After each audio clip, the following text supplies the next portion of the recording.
Allez, salut à toi, c'est Lord Daken, bienvenue à toi sur ce podcast. Quand la création rencontre le marché, on va épiloguer comment la musique électronique est-elle devenue l'un des genres les plus influents de l'industrie musicale mondiale. Entre plateformes de streaming, algorithmes, festivals et culture club, l'électro s'est imposé comme un véritable phénomène global. Dans cet épisode, on explore la nouvelle économie de la musique électronique à l'ère du streaming. Aujourd'hui, l'industrie musicale mondiale est largement dominée par le streaming et la musique électronique y occupe une place de plus en plus importante. Depuis une dizaine d'années, le marché de la musique connaît une croissance continue. En 2024, il représente près de 30 milliards de dollars dans le monde. Mais ce qui a vraiment transformé l'industrie, c'est le streaming. Aujourd'hui, environ 70% des revenus de la musique enregistrée viennent des plateformes d'écoute en ligne. Le modèle a complètement changé. On n'achète presque plus de musique, on y accède via un abonnement mensuel sur des plateformes comme Spotify, Apple Music, YouTube Music ou Amazon Music. À elles seules, ces plateformes comptent plus de 750 millions d'abonnés payants dans le monde. Le streaming est devenu le centre du système musical. Les artistes sont découverts à travers des playlists, des recommandations algorithmiques et de plus en plus grâce aux réseaux sociaux, notamment TikTok, qui peut transformer un morceau en succès mondial en quelques jours.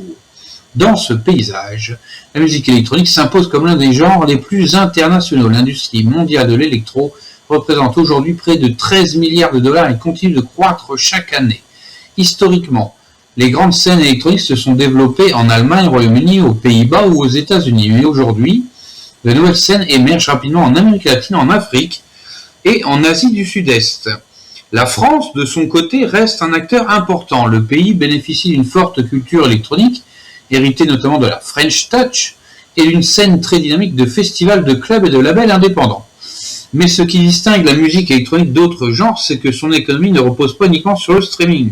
Le live y joue un rôle central. Festivals, clubs et DJ sets représentent souvent la principale source de revenus pour les artistes. Aujourd'hui, un DJ ou un producteur combine plusieurs activités.